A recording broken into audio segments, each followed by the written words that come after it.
How many years? 48 years. Èyàn lọ 48 years. Gbogbo tó wá ṣe Nàìjíríà wọ́n dẹ̀ sọ́dọ̀ fún.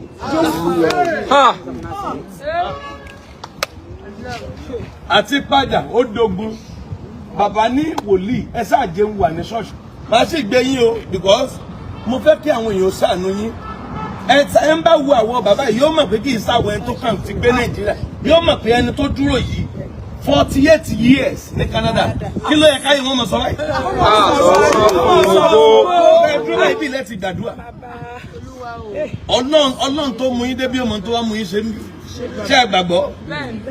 Kílẹ̀ bàbá yìí ni wọ́n láwọn ní kíní kan dàrẹ́tọ̀ kílẹ̀ pé ní ẹlẹ́yìn ní kíní kan ní Nàìjíríà ní Áfíríkà.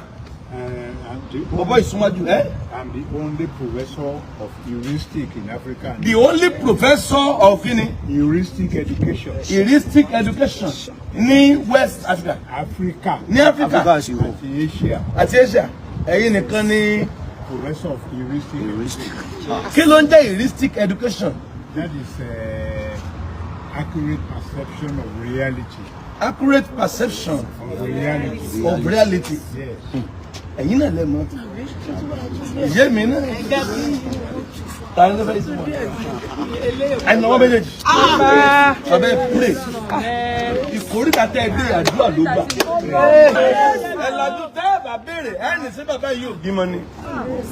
Bàbá ò bímọ. Ó dẹ̀ ọmọ kan lẹ́lẹ́ bí. No, ìgbà tí ìyàwó mi fẹ́ bímọ. Ń gbọ́ fẹ́ bímọ. Ọmọ náà kú. Bí àárọ̀ ìbàbọ̀ ò lọ́mọ kankan láyé. Ẹ wá yìí imagine. Ẹ̀yin èèyàn ẹ pray o.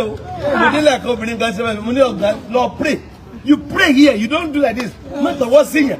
Ò ń tẹ́wọ́ sí mi. Èmi gan ń tẹ́wọ́ sọ́lọ̀. Ò ń tẹ́wọ́ sí mi. Èmi gan ń tẹ́wọ́ sọ́lọ̀. Sẹ́rí, a farabalẹ̀ gba àwọn àdúrà yìí. Bàbá ẹ pẹ̀lẹ́, ẹ má sunkún. Ẹ má sunkún, ṣẹ́gbọ́n. Ẹ má sunkún. Ẹ má sunkún.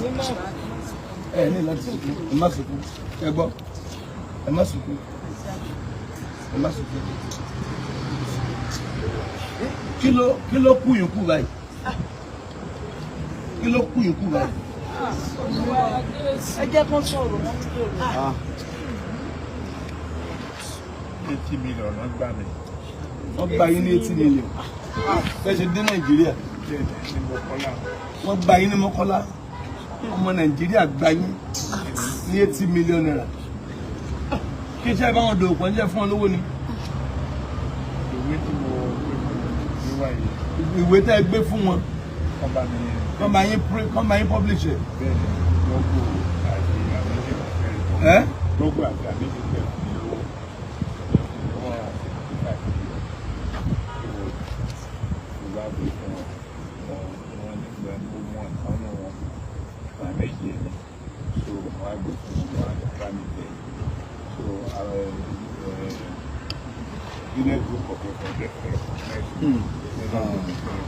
Wọ́n fẹ́ recognize yín.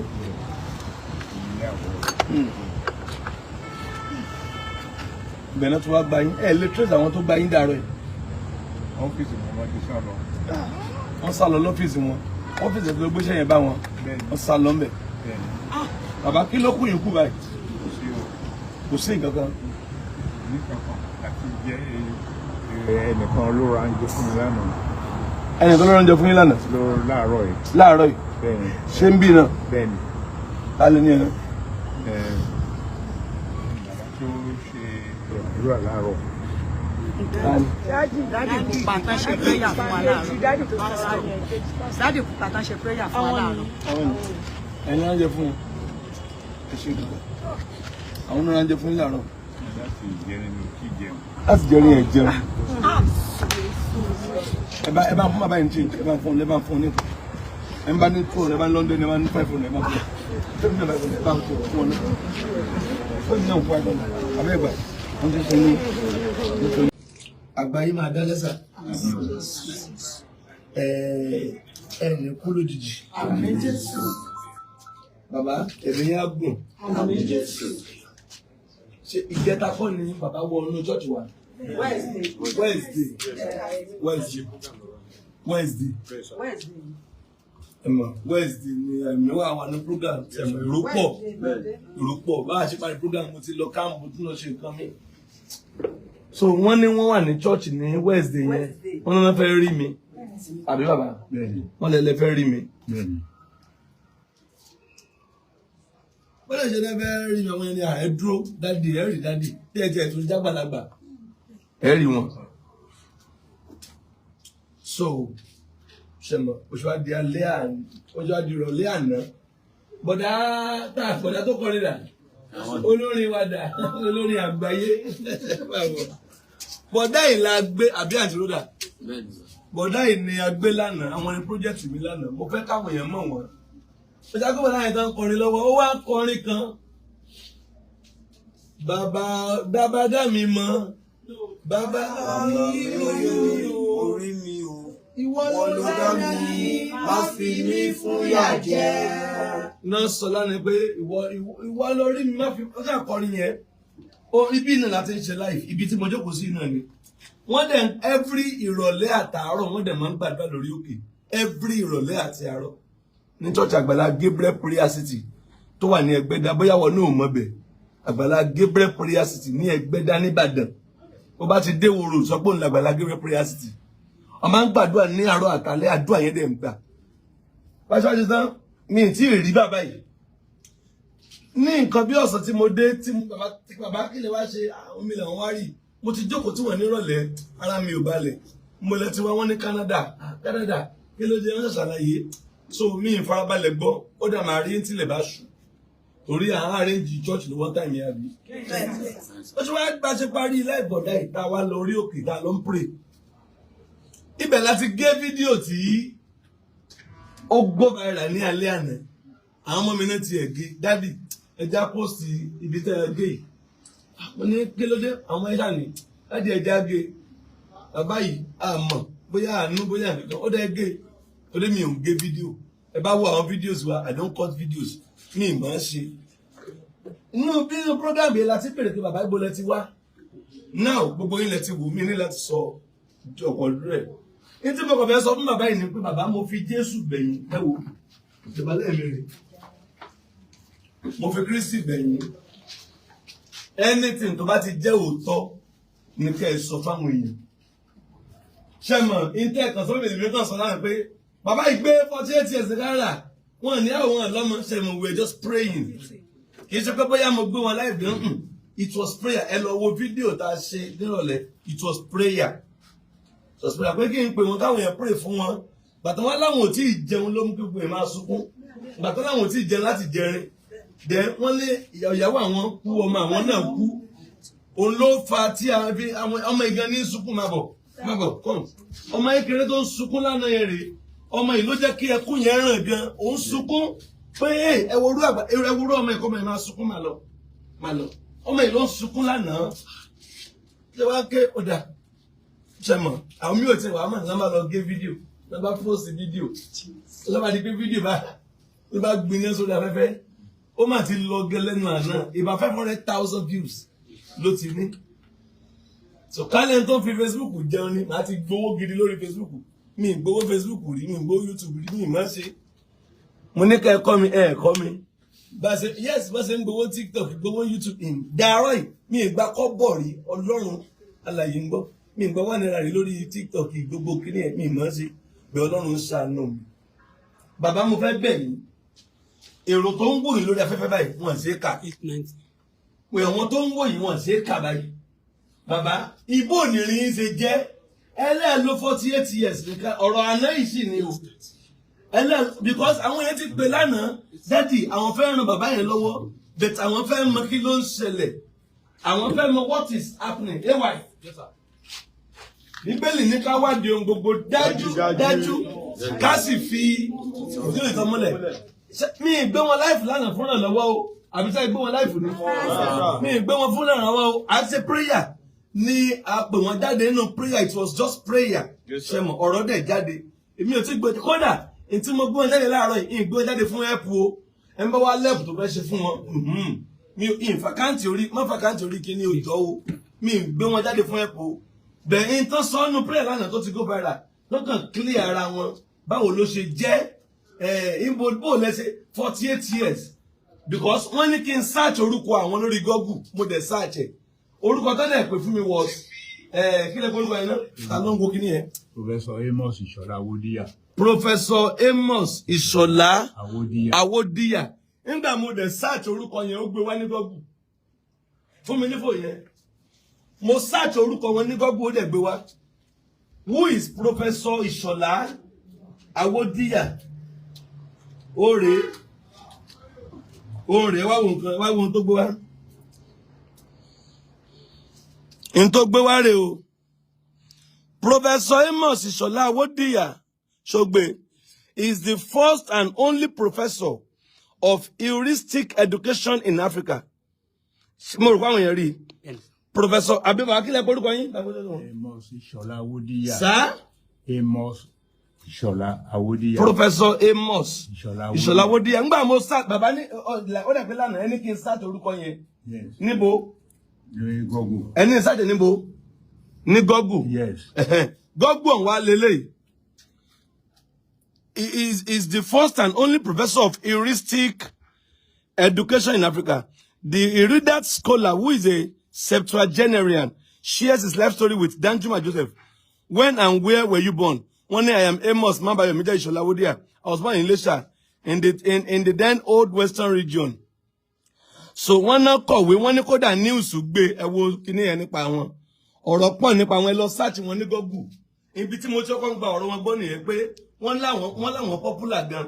Wọ́n láwọn ní Professor Amos Ìṣọ̀lá Awódíyà. Ẹ wá gbọ́n tó sọ wọ́n láwọn ní bàbá kílẹ̀ pẹ̀lú ayé náà. Ẹlẹ́yìn ni first and only what? Heuristic education. Bàbá ẹ sọ̀rọ̀ sókè àwọn èèyàn gbọ́ yín. Ẹni bẹ́ẹ̀ jẹ́ sọ́lá náà ni ẹ sọ pé ẹ̀yin ni first and only. Yes, heuristic education. Àní ẹ̀yin ẹ sọ fúnra yín bẹ́ẹ̀. I'm the first and only heuristic education. Professor of heuristic education. Where? Níbo? In all the world, all over the world. In all the world? Yes. The first heuristic education. Yes, professor of heuristic education. Bàbá kí ló ń jẹ́ bẹ́ẹ̀ kí ló ń jẹ́ heuristic kí ló ń jẹ́ first and only heuristic education. Mo ti sọ lánàá. Ẹ sọ báyìí àwọn iṣẹ́ ìwò yìí ni. Okay. Accurate perception of reality. Accurate perception of reality. Ojú tó fi máa wo nǹkan kan lè mi fi máa wo. So like interface lórí ni pé like ẹ̀yin lẹ wà lẹ́yìn mi mọ́mọ́ ibẹ̀ pé kí la lè amòye arínúròde. Ẹ gbọ́? Bẹ́ẹ̀ni. Arínúròde. Yes. Arínúròde. Yes. Baba, how old are you, sir? Lọ́wọ́lọ́wọ́ báyìí. I'm going to my 81. I will be 81 in June. You'll be 81 in June. Yes. Baba, bó lẹ ṣe dàgbà Gabriel. Ṣé Nàìjíríà náà ti bí yín bẹ̀lẹ̀ dàgbà sí? Ní ìṣẹ́jú kan náà ni. Nàìjíríà náà bí mi sí. Mo ń bọ̀ gba máa sì béèrè. Àwọn tó ń kọ̀ kan ó dàn mo ń gbọ́ ìsà. Nàìjíríà náà bí mi sí. Mo ti dàgbà. Nàìjíríà náà bí yín sí ìbẹ̀lẹ̀ ti dàgbà. Bẹ́ẹ̀ni. Okay. Nàìjíríà náà bí yín sí. Gbà wọ́n lọ sí Canada. 48 years ago. 48 years ago. Yes. Lẹ lọ sí Canada. Bẹ́ẹ̀ni. Bàbá passport yín dà. Ó wà ní Central Bank. I work with CIA. America Gabriel ṣe lórí net. You work with CIA? Yes. Any place tó máa fẹ́ post wá sí. Tabadi country yẹn. I love to deposit the passport wa sí Central Bank. And láti deposit the passport wa sí Central Bank. Okay. Tẹ bá ń ṣiṣẹ́ ní Central Bank. Ní Central Bank láti ṣiṣẹ́ ni. No. For security reason. And láti drop passport wa ká deposit ẹ̀ sí Central Bank. Kí ló dé kí nìdí? Ìdí ni pé a ní travel láìsí consent wọn. CIA America. Ìgbà tá wà ní Canada passport yín wà lọ́wọ́ yín. Bẹ́ẹ̀ni. Ẹ wá sí Nàìjíríà. Yes. Ọdún wo lẹ wá sí Nàìjíríà? Mo ti kọ́kọ́ wá nígbà tí mo wá jẹ́ minister. Tí mo wá jẹ́ minister ní 1995. I was a special advisor to Brigadier Tunde Idiagbon. Yes, sir, you are what? Senior special advisor. Yes. To Brigadier Tunde Idiagbon. Okay. On secret intelligence information. On secret intelligence information, SII. Yes. Okay, lọ́dún wo ni? 1995. 1995. Yes, Ìbàdàn gbàjọba. Mo ń gbọ́ yín sábà, mo ń gbọ́ yín. Ìbàdàn gbàjọba ni mo padà. Ìbàdàn gbàjọba lè padà sí Canada. Bẹ́ẹ̀ni. Ó dà, bàbá kí lè wá sí náà, bó lẹ ṣe dèrò Nàìjíríà. But because nínú ọ̀rọ̀ yín, ẹni kò síyàwó, ẹni kò sí ọmọ, ẹni kò sí nǹkan, ẹni kò sówó, kò sí nǹkan mọ́. Kódà lánàá, ẹ sọ pé jẹun lẹ ti jẹun last. Bàbá ìrísí yín tẹ̀ bá wò yìí lóòótọ́, ẹ kì í ṣe ní ìyà, ẹ kì í ṣe ní ìráre. Àbí ojú tó wò yín yìí, ẹni tó ti gbé bì kan rí ni, tó wá láti bẹ̀. Bàbá kí ló ṣẹlẹ̀? Àwọn èèyàn fẹ́ gbọ́ kí ló ṣẹlẹ̀. Ìwé tí mo wá publish, ó wà nínú church láti fi hàn. So ìwé yẹn mo á gbé fún àwọn tó máa scan ẹ̀. So tí wọ́n dẹ̀ máa bind ẹ̀, tá a máa send soft copy sí Google. Okay. And a ṣe hard copy kan, soft copy kan, tá a máa send sí Google. So ìgbà tí mo dé tí mo gbé fáwọn èèyàn ní Mọ́kọ́lá, náà lù mí jìbìtì 80 million. Hey! That I did 2 years ago. Yes. If I publish ìwé. Bẹ́ẹ̀ni. Bàbá irú ìwé wo? The Nigerian encyclopedia. Sir? The Nigerian encyclopedia. The Nigerian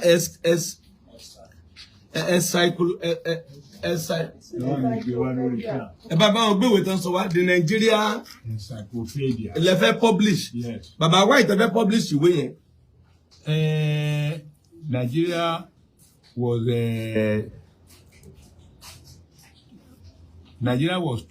the world was 25 millions of years old.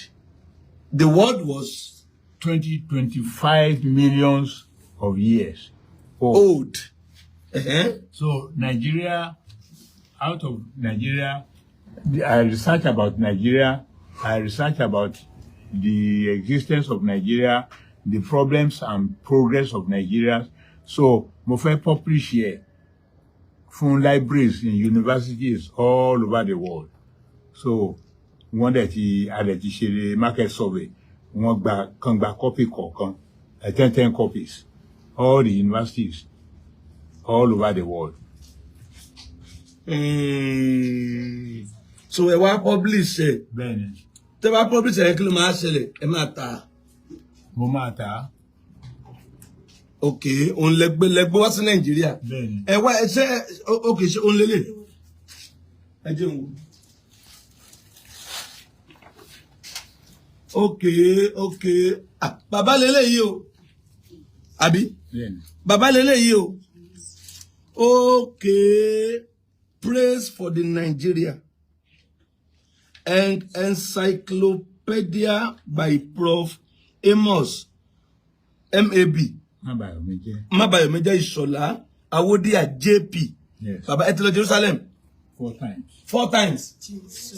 Ẹ lọ Jerusalem 4 times. Yes. J.P.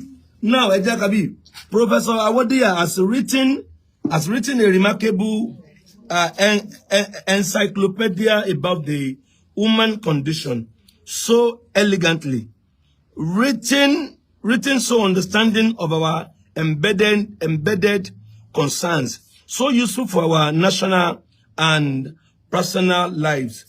Honorable Alhaji Rauf Aregbesola, former Master for Interior, former Minister for Interior.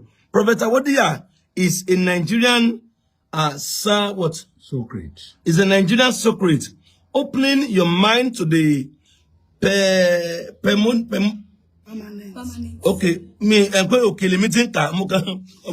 opening your mind to the permanent things, values, dignitaries,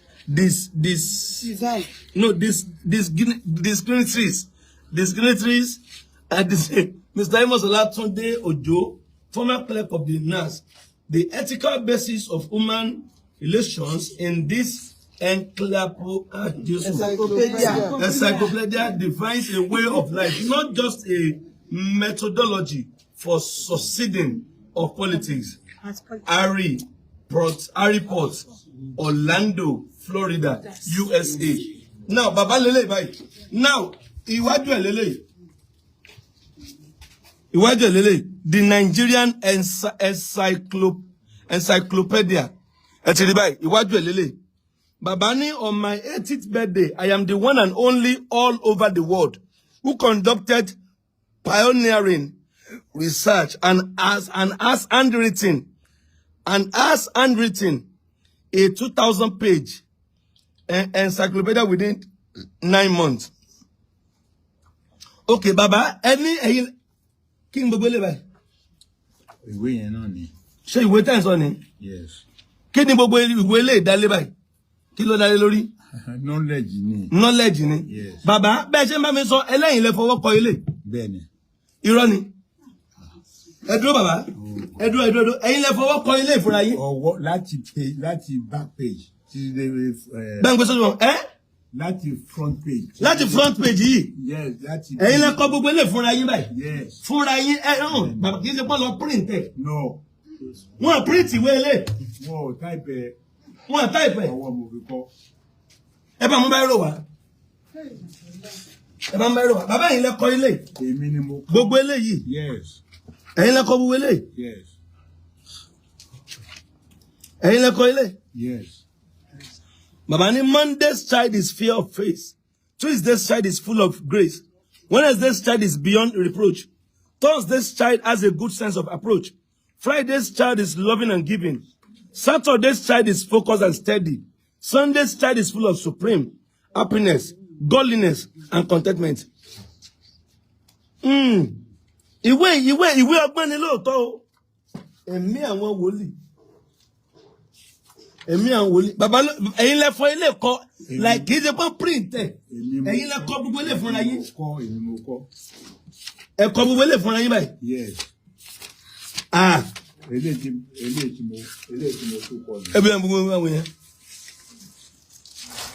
Ẹ̀yin lẹ kọ àwọn kíni fúnra yín. Yes. Eléyìí tún kọ ilé. Baba, no, ẹni sùúrù. I think get a body there. At least we're getting there. Abi? Baba láwọn làwọn kọ ilé. Which means in tán wá ṣe Nigeria lélẹ̀.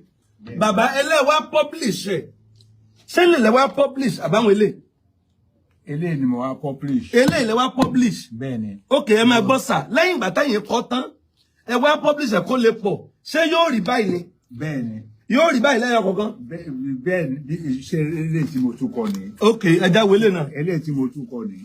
So, eléyìí tí mo. Bàbá fúnra yín lẹ fọwọ́ kọ ilé. Yes. Tí mo tún kọ ni. So, wọ́n tá máa gbé fún wọn fún ni pé kán remove line yìí kó plain dé eléyìí. Okay. Kán dẹ̀ wá bind ẹ̀. Combine like ẹ wá sí Nigeria láti Canada. Yes. Bàbá ẹ ti jẹ́ kó bí ilé náà. Any 48 years lè lò Canada. Yes. How manage 48 years in Canada kẹ? Láyé mi ìgbàgbọ́.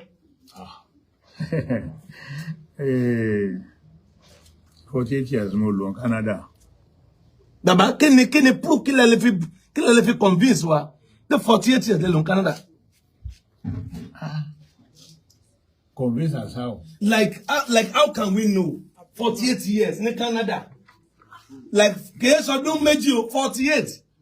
How manage, Baba?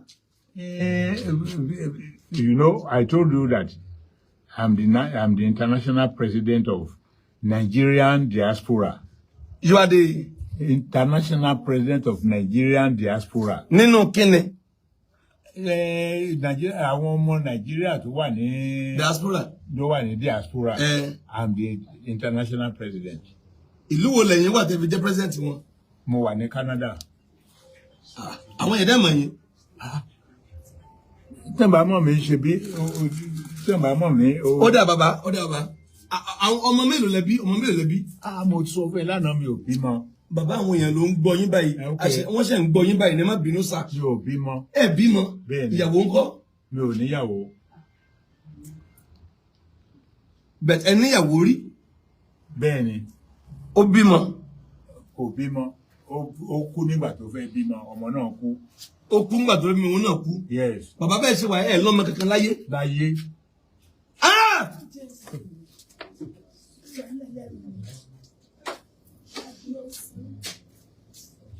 Ẹjọ́ kẹ́nìkan wá jí mi lójú oorun. Ẹ jí mi lójú oorun sẹ́. Ṣojú ayé la wà. Bàbá ẹ má bínú. Bàbá ṣe bí n tẹ́ ẹ sọ ibi ó ti pẹ́ tán ti kú. Ṣé ẹ̀fẹ́ lómi ni? Wọ́n ì tẹ́ ẹ̀ má rí kí ló dé? Mo fẹ́ àlàáfíà fẹ́ mímì. So then ìwé mímọ́ dẹ̀ sọ ó ní tí àbẹ́fẹ́ kádùrà wa kó ní ìdènà. Tí àbẹ́fẹ́ kádùrà wa kó ní ìdènà, a gbọ́dọ̀ wà in agreement pẹ̀lú ìyàwó wa. So 11 universities mo ti lecture all over the world. So I used to be very handsome when I was young. Sir? I used to be very, very handsome when I was young. So kì í dẹ̀ ṣe pé bóyá àwọn obìnrin ò rush me, but I refused to. Torí when I went to America, Orlando, Florida, màmá mi tó ti kú 26 years kí n tó lọ, wọ́n pè jókòó bá àjọ jókòó. Ó ní kí n má dẹ́ṣẹ̀. Ó ní mo máa gbé 146 years láyé. Ó ní bọ̀ tí n bá dẹ́ṣẹ̀, ó ní màá kú. Mọ́mì yín kan tó kú. No, ó ti kú. Okay. Ìgbà tí mo lọ sí Florida, Harry Potter Wizard World náà máa ń pè bẹ́ẹ̀. So màmá mi tó ti kú 26 years kí n tó travel, wọ́n pè jókòó bá àjọ sọ̀rọ̀ one on one. So ó ní kí n má dẹ́ṣẹ̀, ó ní tí n bá dẹ́ṣẹ̀, ó ní màá kú. Ó ní tí n bá dẹ́ṣẹ̀, ó ní 140 years mo máa gbé 46 years. Àwọn Harry Potter Wizarding World náà dẹ̀ sọ bẹ́ẹ̀.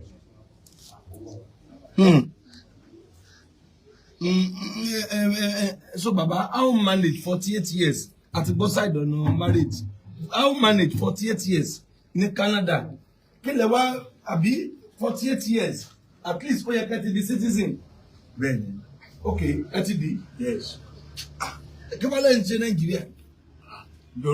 That I've been citizen does not mean I should not come to my country now. Yes, Baba. Now, gbàtẹ́ wá dé Nàìjíríà, ẹni wọ́n gbà yín. Bẹ́ẹ̀ni. Lọ́dún wo? 2023. Wọ́n gbà yín. Bẹ́ẹ̀ni. Àwọn tó fẹ́ bá yín publish ìwé. Bẹ́ẹ̀ni. They duped you. Yes. Èló bàbá? 80 million. Kí ni ìgbésẹ̀ yín bàtàn gbà yín yẹn bàbá? Ìgbésẹ̀ wa ni pé a trace wọn. Ọ́fíìsì ibi tán ń ṣe ìgbà tán ti mọ nǹkan tán ṣe wọ́n ti abandon ọ́fíìsì yẹn. Wọn ò wá sọ́fíìsì mọ́. Wọ́n gbà yín wọ́n sá lọ, wọn wá sọ́fíìsì yẹn mọ́. Bẹ́ẹ̀ni. So Baba, after they duped you, what were you left with? I was still having about 1.5 million. Ní ọdún yẹn, lọ́dún wo náà? 2023. 2023. Yes, I wà ní first tour hotel. Bàbá ń gbà tán gba yín yẹn tẹ̀lé wà pẹ̀lú 1.5 million. Ẹ ṣe máa padà Canada. Nígbà tó yẹ pé citizen ní yín. Ìyà tó jẹ mí yan ó yẹ kí n ti padà sí Canada, but ìwé yìí is a covenant. Ìwé yìí ó bá yín gan. Yes. Ẹ fẹ́ publish ẹ̀gẹ́ tó lọ. Bẹ́ẹ̀ni, tí n bá dẹ̀ ti publish ẹ̀ tán ní June sí. Bàbá ẹ wá máa gbọ́ bàbá. Because now owó tẹ́lẹ̀ fi publish ẹ̀ pọ̀ ń gbà yẹn. Nígbà tó ń dẹ̀ ti gba yín. Ibẹ̀ ń dẹ̀ ti ẹ̀ padà láti lọ rebalance. Àbí ìgbà tẹ́ dé Nàìjíríà. Ọmọ Nàìjíríà ṣe bó ṣe ṣe. Wọ́n gba yín. Ẹ dẹ̀ níwèé yín lọ́wọ́ bàbá ẹ dẹ̀ ní passport yín lọ́wọ́. Yes. Whereas ẹ dẹ̀ jẹ́ citizen. Yes. Kí wọ́n lè kẹ́ ẹ̀ ṣe bàbá? In fact, mi ò rò pé yẹ kó na yín lówó gan láti padà sí Canada. Yes. Because ẹ jẹ́ citizen. Mi mọ̀ ń pa ẹ̀ lọ títí o. Ẹ jẹ́ citizen kò yẹ kó na yín lẹ́yìn láti padà sí Canada. Ẹ má bínú pé question mi pọ̀ àwọn èèyàn ló ń béèrè. No, question ò pọ̀.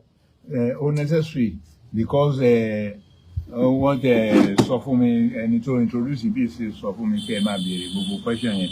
Ẹn tó ní kẹ wá síbí. Yes. Ó ní Àgbàlá ó béèrè question lọ́wọ́ yín o. Bẹ́ẹ̀ni. Ó ní ẹ máa béèrè gbogbo questions yẹn nítorí àwọn èèyàn. Ó sọ fún mi. So it's necessary that you should ask questions because every man of God are very, very inquisitive. Very, very inquisitive. Tẹ́ bá rí ohun tí mo kọ nípa àwọn òjíṣẹ́ Ọlọ́run wà níbí. I stayed in 3 ní Nigeria. Tí mo bá wá, tí mo bá ń lọ, mo just stay more than 300 hotels in Nigeria. Bàbá, ńgbà tí wọ́n gbà yín, question kan tí mo béèrè báyìí, má béèrè bàbá wa, ẹ pè fún wa. Mi ètò yájú sí yín o, ẹ má béèrè sà. Torí grandpa mi lẹ jẹ́, grandpa mi lẹ jẹ́, bẹ́ẹ̀ ni. Ẹ̀yin àti grandma mi of the same age, ìyá 86, ẹ̀yin náà 81. So you are more or less like my grandpa. Now, Baba, anigba wọ́n gbà yín tán sẹ́, tẹ̀lé ní passport yín lọ́wọ́. Why not go back to Canada? At least to go and restart something. See, this book. Ìwé yìí. Yes. This very book. Okay. Kì í ṣe mi ni mo rán ra mi. Oh. Wọ́n dẹ̀ gbà mí, wọn ò mọ̀ kán gbà mí. Àwọn tó rán mi iṣẹ́ ò mọ̀ kán gbà mí. Like any team ní Canada. CIA ló rán mi níṣẹ́. CIA. Yes. But what is CIA? Kí ni ìtumọ̀? I mean covert intelligence agency. Covert means hidden. They are for investigation of crime and prosecution of crime. So that's why tó fi jẹ́ pé tí ẹ bá wo orí net nsìn gómìnà mẹ́ta ni mo rán lọ sọ́gbà ẹ̀wọ̀n níbẹ̀.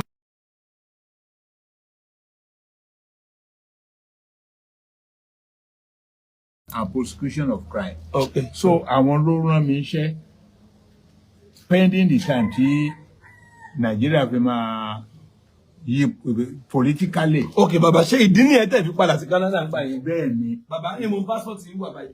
Ó wà ní Central Bank.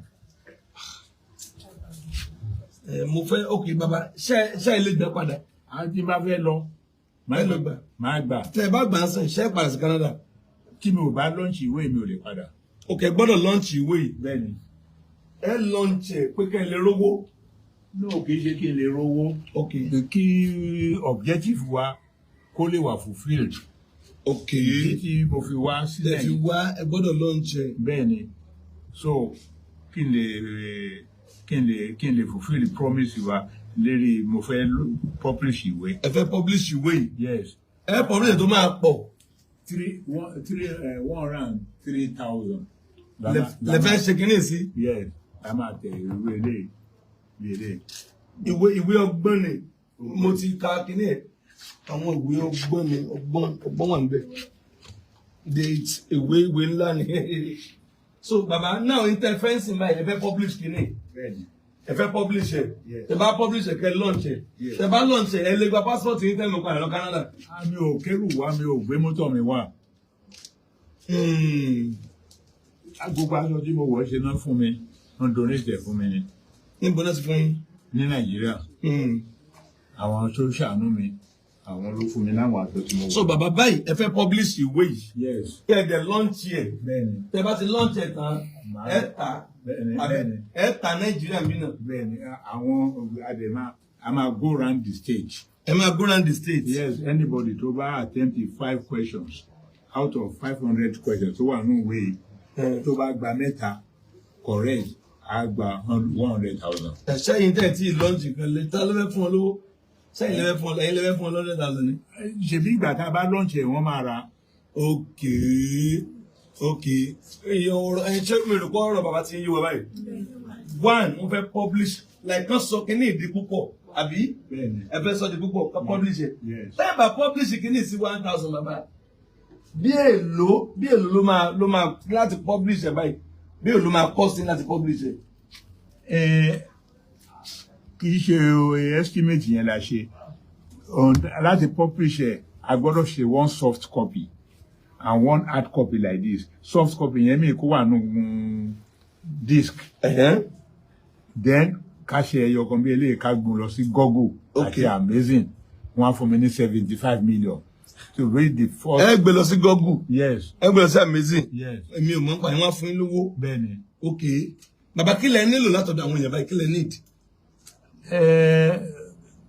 I think the church, the Agbala Gabriel has taken care of my stay. So, mi ò need accommodation mọ́. Torí pé church lẹ wà. Bẹ́ẹ̀ni. Ṣé ó tẹ́ yín lọ́rùn bẹ́ẹ̀ ṣe wà ní church? Ó tẹ́ mi lọ́rùn. Gan. Yes now. Do ẹ̀fọn jẹ mí but ara ìyà tó yẹ kí n jẹ náà nìyẹn. Kí lẹ sọ? Ara ìyà tó yẹ kí n jẹ náà nìyẹn. Ẹ̀fọn jẹ yín church. Bẹ́ẹ̀ni. Ẹ má bínú. Màá wá bì kan tẹ́ mọ̀ sùn. Tòmátún wábi tó tún dájú bẹ̀rẹ̀ lọ tẹ́ mọ̀ sùn. Ó ṣe. Ṣẹ̀gbọ́n. So àti jẹ wọ́n dẹ̀ ti ń take àmì látànà. Wọ́n ti fún yín lóúnjẹ lánàá. Bẹ́ẹ̀ni. Àdẹ̀nìkan fún yín lówó díẹ̀. Bẹ́ẹ̀ni. Okay. So mi ò nídìí nǹkan kan ju oyè tí mo máa tẹ soft copy. Tẹ soft copy. Àti hard copy. Hard copy. So tí mo bá ti tẹ hard copy. Hard copy yẹn. Irú eléyìí ni hard copy o. Soft copy sì ni disc. So tí máa gbó lọ sí Google àti Amazon àwọn ló máa fún mi lówó tí mo máa produce yìí. Tẹ́ fi publish ẹ̀. Bẹ́ẹ̀ni. Google ló máa padà fún yín lówó tẹ́ fi publish ẹ̀. Bẹ́ẹ̀ni. Torí pé owó yẹn pọ̀. Bẹ́ẹ̀ni. Bí o lẹ́ publish ẹ̀ bójú wa yìí. About 15 million. Ó dà gbẹ̀tẹ̀ bá ti ṣe sún dísìkì ṣé Google sọ pé wà gbogbo ní Google àti Google ṣe sọ̀rọ̀ ẹ fún mi pé Google fún yín lówó. Ìgbà tí mo manuscript eléyìí ìgbà tí mo parí ẹ̀ bí mo ṣe ṣe eléyìí mo gbé lọ sí mo send ẹ̀ sí Google ní London. So àwọn ló access ẹ̀ wọ́n fún mi ládírẹ́sì lẹ́kọ̀ọ́. Okay. Kí n lọ sọ́fíìsì wọn ní Ìkòyí. Okay. So mo dẹ̀ ti lọ. So wọ́n rí. Okay. So ohun tí a ṣe wá tún ṣe ni pé ìgbà ti lọ lórí eléyìí. Ìgbà ti lọ lórí ẹ̀. Yes. Lórí eléyìí. Bẹ́ẹ̀ni. Lọ́nà wo? 2023 la kọ síbẹ̀ 2024 la kọ síbẹ̀ àdẹ̀dẹ̀wọ̀ 2025. So ìgbà ti lọ lórí ẹ̀ òun ni mo ṣe then wọ́n ṣe mistake wọ́n distort ẹ̀. Bàbá ẹ̀yin lélẹ̀. Bẹ́ẹ̀ni. Bàbá Hanzo ẹ tún wò wọ́n bí ẹ wá wò wọ́n ní 20 years ago. Bàbá Hanzo. Bàtí bàbá sọ lánàá mo ní kí n lọ gbalé fún bàbá láwọn ò fẹ́ pé ilé tó wà ní ṣọ́ọ̀ṣì làwọn máa sùn ní tó bá ti fáwọn ní ṣọ́ọ̀ṣì làwọn máa ṣe wọ́n á gbé ní fún yàrá wọ́n sùn sínú church torí kò tí ì sí ẹni ilé ní títì gbígbà a ṣe fẹ́ ṣe rúmèrúmù màá fún ọ́n bì kan máa sùn. Bàbá sẹ́yìn ní fámìlì kankan ni. Ọmọ mẹ́jọ ni bàbá mi bí. I'm the last born. Ọmọ mẹ́jọ dáàdi yín bí. Bẹ́ẹ̀ni. Ẹ̀yin ni last born. Yes. The second to the last tí mo tẹ̀lé ó kú ní last month. Church ibi tí mo ń sùn ní Law Street wọ́n mọ̀ torí wọ́n ní kan lọ ọmọ family mi. Àwọn family tó wá kú nǹkan bàbá tí wọ́n béèrè yín ni. Kò sí family tó kú I'm the last born now. Àwọn yòókù àwọn ẹ̀gbọ́n yìí wọ́n ti kú now. Gbogbo wọn. Yes. Tó wọ́n ti dàgbà. Bẹ́ẹ̀ni. Wọ́n ti dàgbà yín ní last born ẹ̀yin tẹ́ jẹ́ last born gan ẹ̀yin gan ti wọ 81. Àwọn ọmọ táwọn yẹn bí ńkọ́. Wọ́n ti marry well then mi ò kì í dá sí wọn. Really ṣẹ́mọ̀ kò really sí leadership tó. Ìgbà tó dáa fún mi ò rántí wọn. Bàbá ti jẹ́wọ́. Bàbá kílẹ̀ pé. Ìgbà tó dáa fún mi ò rántí wọn. Ṣé ti gbọ́? Bàbá ní ìgbà tó dáa fáwọn motive like wọ́n sòótọ́. Wọ́n nígbà tó dáa fáwọn wọ́n láwọn rántí àwọn family yẹn. Ọmọ ọdún 12 ni mo ti sá kúrò nílé. Ẹni? Ọmọ ọdún 12 ni mo ti sá kúrò nílé. Because every 23rd December ọmọ mẹ́ta gbọ́dọ̀ kúnlé wa. Ẹni? Every 23rd December ọmọ mẹ́ta gbọ́dọ̀ kúnlé wa. So I was the 16th principal of Methodist High School Ibadanville, African principal. The first 15 they are Europeans. Ọwọ́ òyìnbó ni mo ti gbaṣẹ́ ní toll gate Methodist High School. Ó dà ẹja dúró síbí náà for now a lè gbọ́ gbogbo ẹ̀ tán a ti gbọ́ o bàbá ti sọ gbogbo ẹ̀ bàbá nílò tọ́ làwọn gbé 48 years ní Canada bàbá níbẹ̀ ń tó wà lọ́kàn àwọn lélẹ̀ àwọn fẹ́ publish ẹ̀ àwọn fẹ́ rí àwọn fẹ́ ṣèwé ẹgbà gbàgbà ọwọ́ tí ń ronú ìwé ìtòbí bá gbé báyìí kọ́ máa wò báyìí ọ̀rọ̀ bá gbé báyìí bàbá ní tí àwọn tó wà lọ́kàn àwọn làwọn òwe táwọn fẹ́ ṣe bàbá tẹ́ bá ti ṣe tán ẹ padà Canada. bẹ́ẹ̀ni mi ò kẹ́rù wa mi ò tí ì kẹ́rù mi. ẹ padà Canada. bẹ́ẹ̀ni. bàbá kí ló kù yín kù báyìí kí ló wà lọ́wọ́ yín báyìí ìjẹ́ ní ti àbí ẹ̀yin tẹ́ ẹ lébi pa yín fọ́jọ́ mẹ́rin kí ló kù yín kù báyìí. ẹ̀mí mi ló kù mí kù. sá. ẹ̀mí mi ló kù mí kù. ẹ̀mí yín ló kù yín kù. bẹ́ẹ̀ni. bàbá mo kàn fẹ́ kẹ́ sọ gbọ́dọ̀ pé anybody tẹ́ bá ṣẹ̀ nígbà tí nǹkan wà lọ́wọ́ yín tẹ́ rántí kó má bínú. ẹjọ kò sẹ́ni tí mo ṣe kì í ṣẹ̀tọ́ láti pé kí nǹkan dáa fún mi kí n ránṣẹ́ èèyàn nígbà tí mo ti sá kúrò lé. kò sẹ́ni tí mo ṣe o òun ni mo ṣe ń béèrè lọ́wọ́ Mary obìnrin. kí lẹ̀ṣẹ̀ mi èmi ọmọ Ọlọ́run lèmi o I was a pastor of gospel faith mission at the age of 27 ní Ìbàdàn bíi èmi mo head the challenge.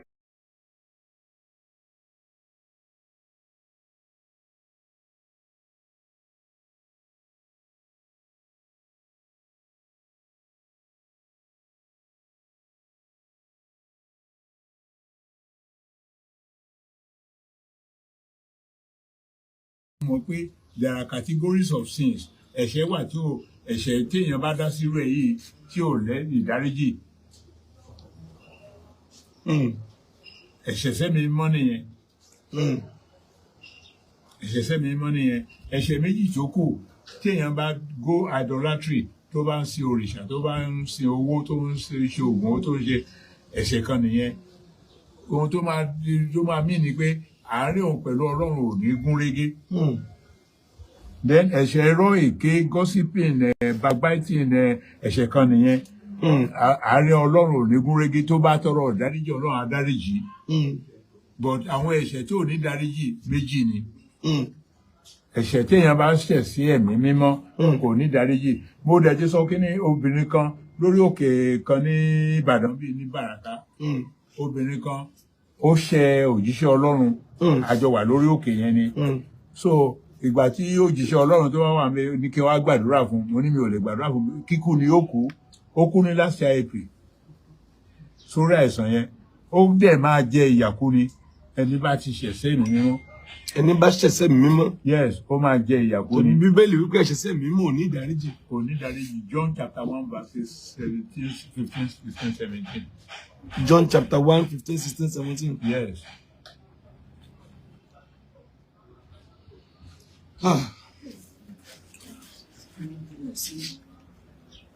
Mi ò mọ ẹ̀ṣẹ̀ mi o ẹ̀ṣẹ̀ tí ẹ̀ṣẹ̀ pé mi ò rántí èèyàn nígbà tó dáa fún mi ó nídìí. Ìdí kìíní ni pé mo ti sákùnrin látọdún 12. Ìdí kejì ni pé ará ilé ẹni lọ̀tá ẹni. So mi ò kásẹ̀ṣẹ̀ sí ara mi lọ́rùn. Ṣùgbọ́n ohun tó ṣẹlẹ̀ sí mi tí mò ń jìyà ẹ̀ ni pé ìgbà tó dọ́wọ́ mi tán mo gbàgbé Ọlọ́run. Mo gbàgbé Ọlọ́run. Nígbà tó dọ́wọ́ yín tán. Mo ní owó gidi mo gbàgbé Ọlọ́run. Ẹ gbàgbé Ọlọ́run. Yes. Mi ò gbàdúrà mọ́. Mi ò dẹ́ṣẹ̀ ọbọ̀ mi ò gbàdúrà mọ́ kò sì sí béèyàn èṣù àwọn tó máa recruit fún hell ló pọ̀ all over the world àwọn tó máa recruit fún hell ló pọ̀ so tó o bá gbàdúrà o lè bọ́ lọ́wọ́ ogun Sátánì òun ló kó mi rí gbogbo ilé tí mo wà yìí òun ló gbé mi rí gbogbo tí condition tí mo wà yìí mo jẹ ìyà gan ní church tó wà ní Lord Street yẹn orí ilẹ̀ ẹlẹ́ ni mo sùn picture yìí 2023 ni mo yà o. Bàbá ògo ni fọ́lọ́run ẹ rí àánú gbà bàbá ní ẹ ti gbọ́ ọgbọ́n tí wọ́n sọ so fi nọ́mbà mi síbẹ̀ glo line yẹn ó ti wà ń bẹ̀ maybe you want to call in mi ò bàbá bá béèrè kankan o nígbà wọn béèrè kankan o ẹni tí Ọlọ́run bá fi sí lọ́kàn pé bàbá yìí jẹ́ wọ́n là ń fẹ́ publish wọ́n là ń fẹ́ ṣe ẹ̀rí jíjẹ mímu kan tó padà sí Canada Ọlọ́run á fún yín sí bàbá Now tẹ́ bá rówó sí báyìí ẹ lọ ṣe ìwé yẹn bí. Bẹ́ẹ̀ni. Bí 200,000. 200,000. Lẹ́ẹ̀kì ṣe sọ́kọ̀. A ṣe yanu máa ṣe lè. Yóò ṣe. Ẹni tí Ọlọ́run bá fi sí lọ́kàn láti ṣe kankan. Ẹni tó lọ́wọ́ bá fi sí lọ́kàn. Tẹ́mi mímọ́ bá fi sí lọ́kàn pé bless ọjọ́ ogbó bàbá yìí. Mi ò wá bá wọn béèrè kankan wò. Mi bá wọn béèrè bẹ́ẹ̀ tẹ́mi máa fi sí lọ́kàn pé kó ṣe nǹkan kan. Bàbá ṣe ẹlákàntì. Bẹ́ẹ̀ni. Ẹlákàntì. Ó yẹ pàkántì yìí. Ẹ pé àkántì yìí. 00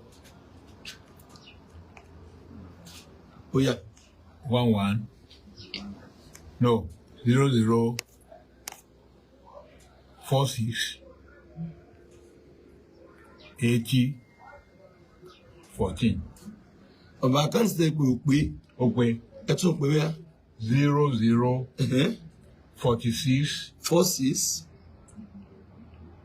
80. 80. That is 6. Bẹ́ẹ̀ni. 14. Ó jẹ́ 8.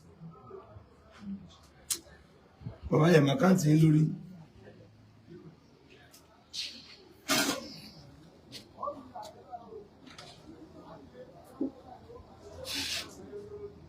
Dóhun tó ṣe bàbá wà spiritual.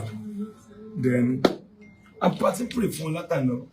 Àdúrà wọn dẹ̀ máa gbà. Àdúrà mi ti gbà. Àdúrà yìí ti gbà. Ṣé ti rántí àkántì yín?